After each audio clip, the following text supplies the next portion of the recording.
the EIG. I'm handing over a communication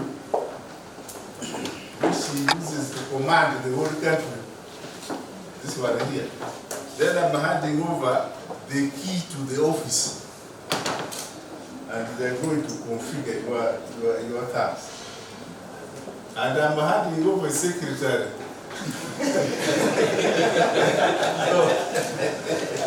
Thank you.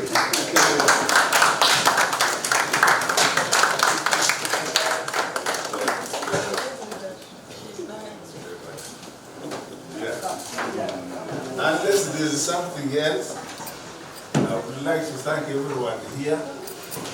And I beg you, I didn't leave here. You see, it is a path. I don't know.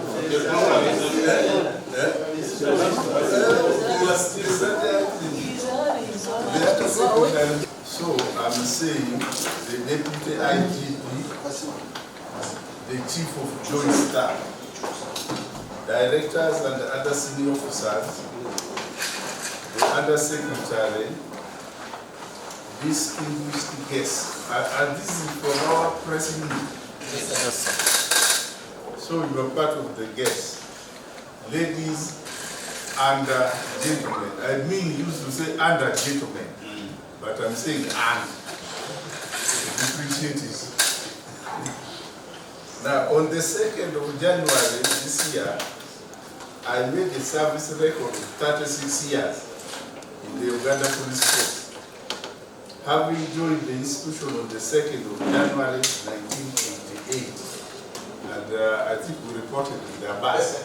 Abbas and who else here? Most of them have now ancestors. They joined our ancestors. Within this period, which was climaxed by my appointment as IGP, I was particularly fortunate to have served as a DIG, Director Special Duties, although there was no such, it was just the AIGP Special Duties, but my boss made me to believe that I was a director. That's why I abolished this. Then Director CID, Deputy Director CID, Commissioner Legal, Head of Complaints Desk, Head of Prosecution, and OC, Airport Security Force. Airport Security Force became Aviation Police at the airport. It used to be called ASF. On the 4th of March this year, no, 4th of March 2018, actually the President appointed me as the IGP, which position I assumed with humility, commitment, dedication, and determination.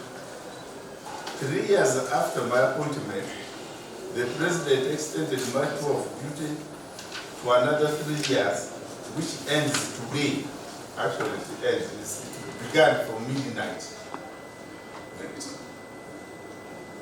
When I took over the steering of affairs of this great institution, at about this time, exactly 6 years ago, the task was clear: professionalizing and rebuilding the image of the institution, anchoring on teamwork, support and guidance from HE the President, the Ministry of Internal Affairs.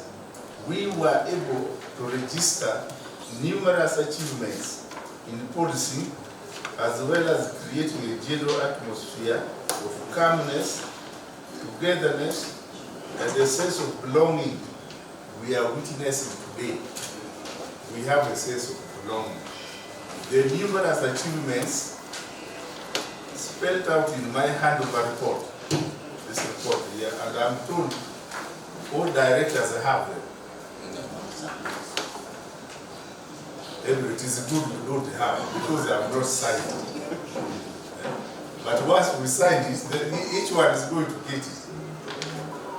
The numerous achievements spelled out in my handover report and by the various directorates were made possible working with a wonderful team and dedicated officers across all ranks who gave their best in ensuring that the institution succeeded in fulfilling its constitutional mandate. Prior to this occasion, on the 3rd of January this year, I wrote to the Honorable Minister of Internal Affairs, who's the chairman of Police Authority, requesting to conclude my tour of duty due to personal and domestic issues that require my personal attention. You are aware of what issues I have now, personal issues. Today, I am delighted to be standing before you, no, not standing, sitting now, before you this day to give my stewardship report and hand over leadership of this great institution to the new IGP. Now, since there is no IGP appointed, I will be handing over to a caretaker, who is the DIG. So he will not be signing IGP, he will be signing caretaker. First and foremost, allow me to express my deep personal appreciation and gratitude to the President of the Republic of Uganda and the Commander-in-Chief of the Armed Forces for appointing and entrusting me with the leadership of this great institution. I want to take a moment to thank his leadership and support during my time in office. It has been a great honor to serve under his guidance as Commander-in-Chief.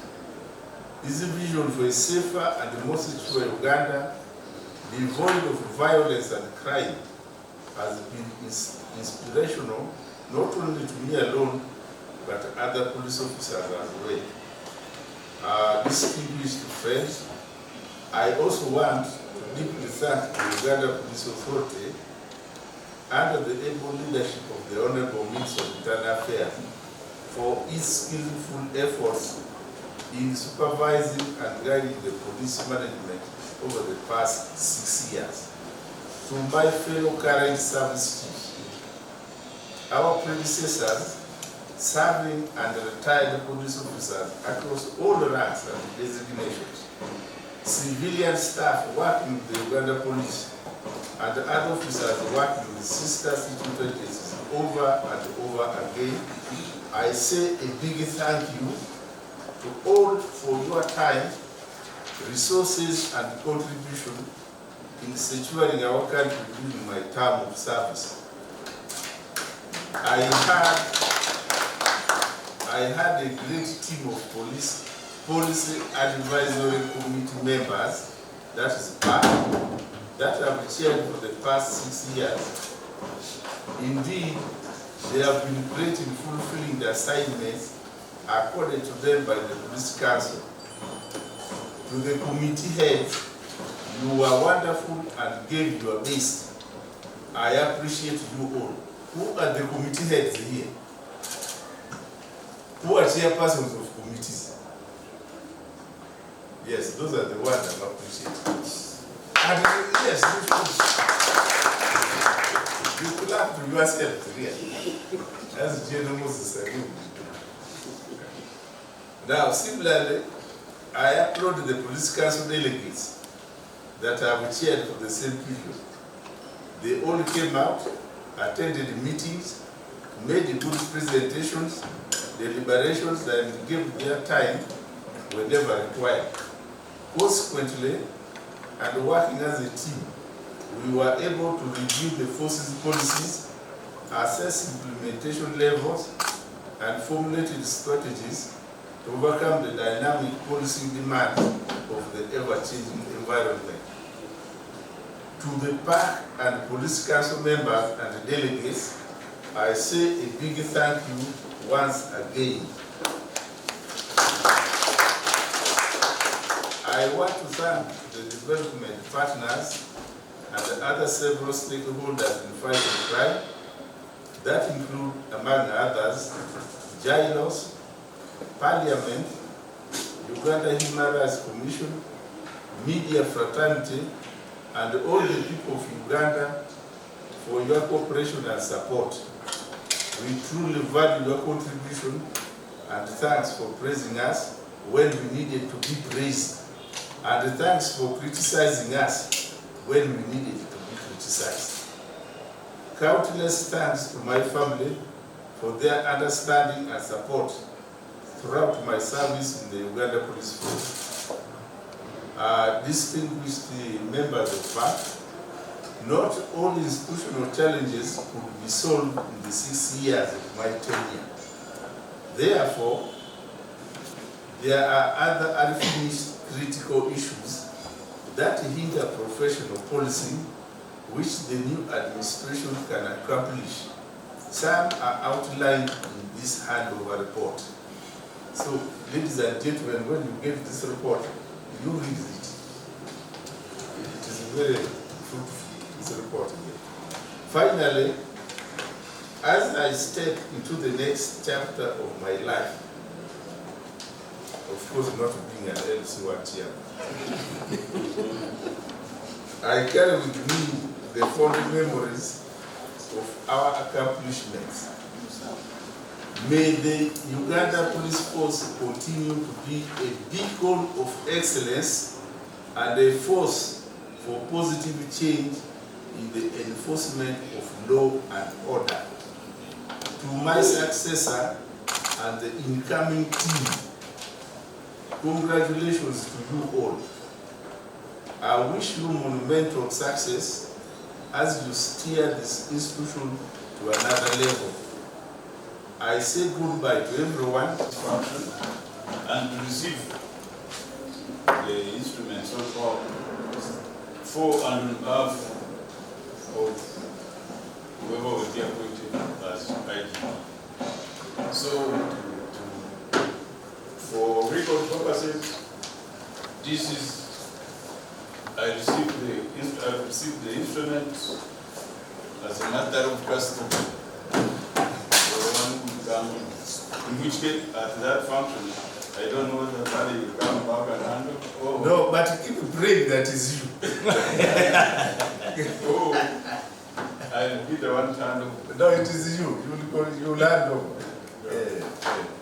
So thank you very much, sir.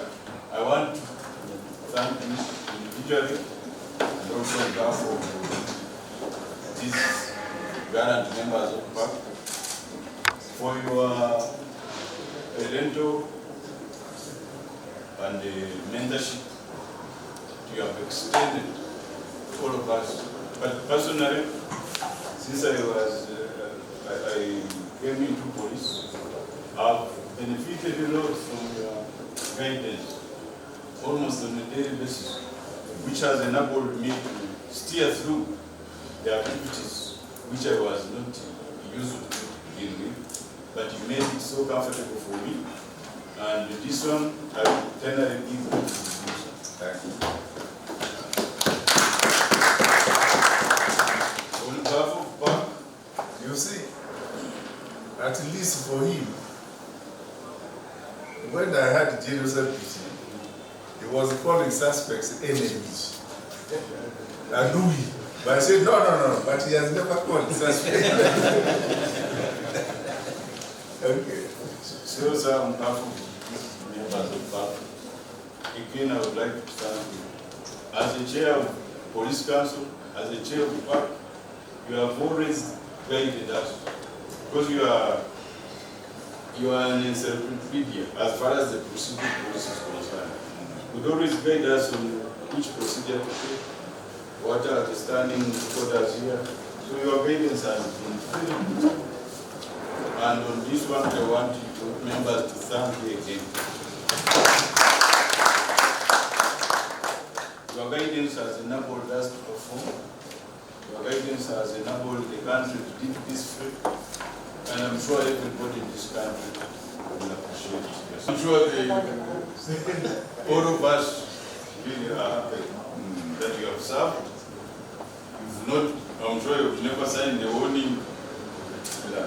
of some sort, or served under a disciplinary court somewhere as a suspect.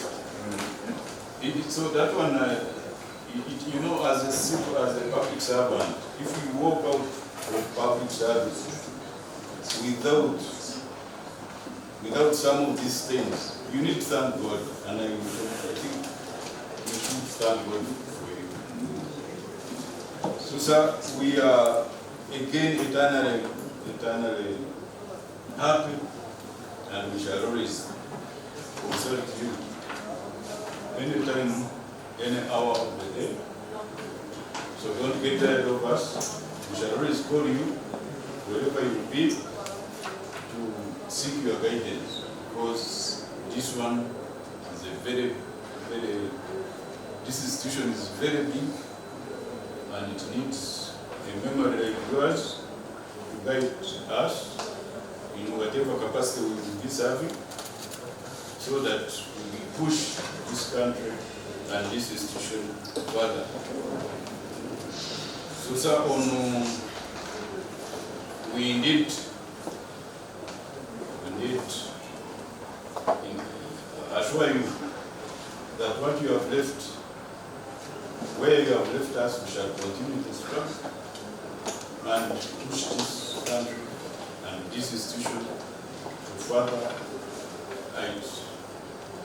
And once again, accept the thanks of everybody for your guidance, and we wish you a very memorable retirement. Hopefully you become a judge of the Supreme Court one of these days. No, Chief Justice.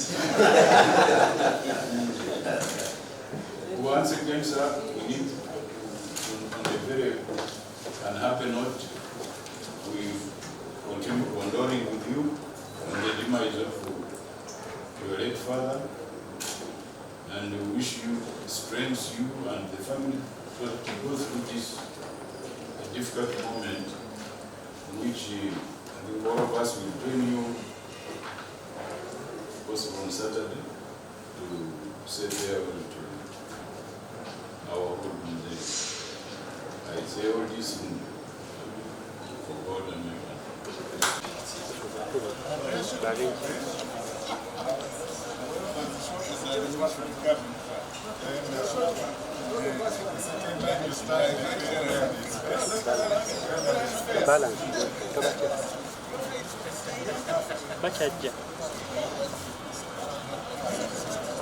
Balance.